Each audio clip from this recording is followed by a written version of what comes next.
خب تو این جلسه میریم برای دومین قسمت از اصطلاحات پزشکی. اصطلاحات پزشکی قسمت اولشون رو براتون گذاشتم.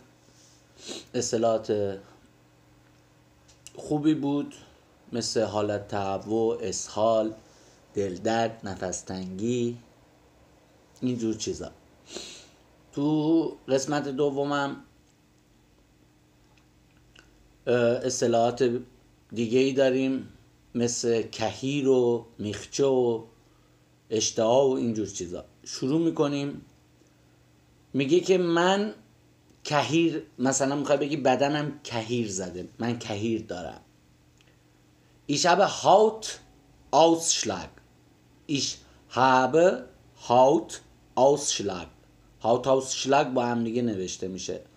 Ich habe Hautausschlag. Ich habe Hautausschlag.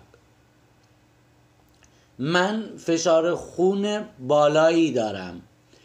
Ich habe hohen Blutdruck.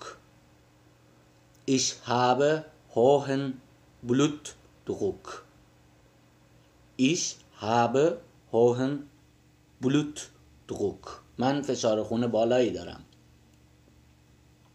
من تو پای چپم میخچه دارم.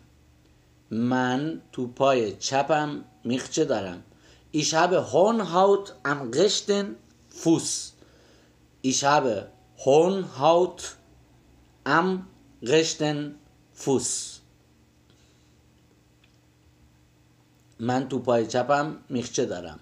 من همیشه دستام سرده، یا من همیشه دستای سردی دارم. Ich habe immer kalte Hände. kalte، معذرت میخوام. Ich habe immer kalte Hände. Ich habe immer kalte Hände. من همیشه دستام سرده، یا من همیشه دستای سردی دارم. من اشتهای درستی ندارم. Ich habe keinen richtigen Appetit. Ich habe keinen richtigen Appetit. حالا میخوای به طرف بگی مثلا من خیلی وقت اشتها ندارم. Ich habe seit lange keinen Appetit. Ich habe seit lange keinen Appetit. من خیلی وقت اشتها ندارم. من سیاه‌سرفه دارم، یا من سیاه‌سرفه میکنم، یا من سیاه‌سرفه دارم. Ich habe Keuchhusten. Ich habe Keuchhusten. Ich habe Keuchhusten.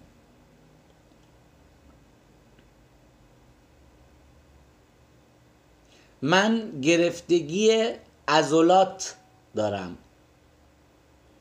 Ich habe Muskelverkrampfung. Ich habe Muskelverkrampfung. Ich habe Muskelverkrampfung. من فشار خون پایینی دارم.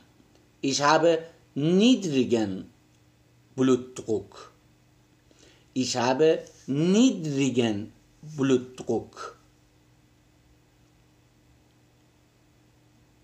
و کلمه آخر برای این جلسه، من سنگ کلیه دارم. Ich habe Nierenstein.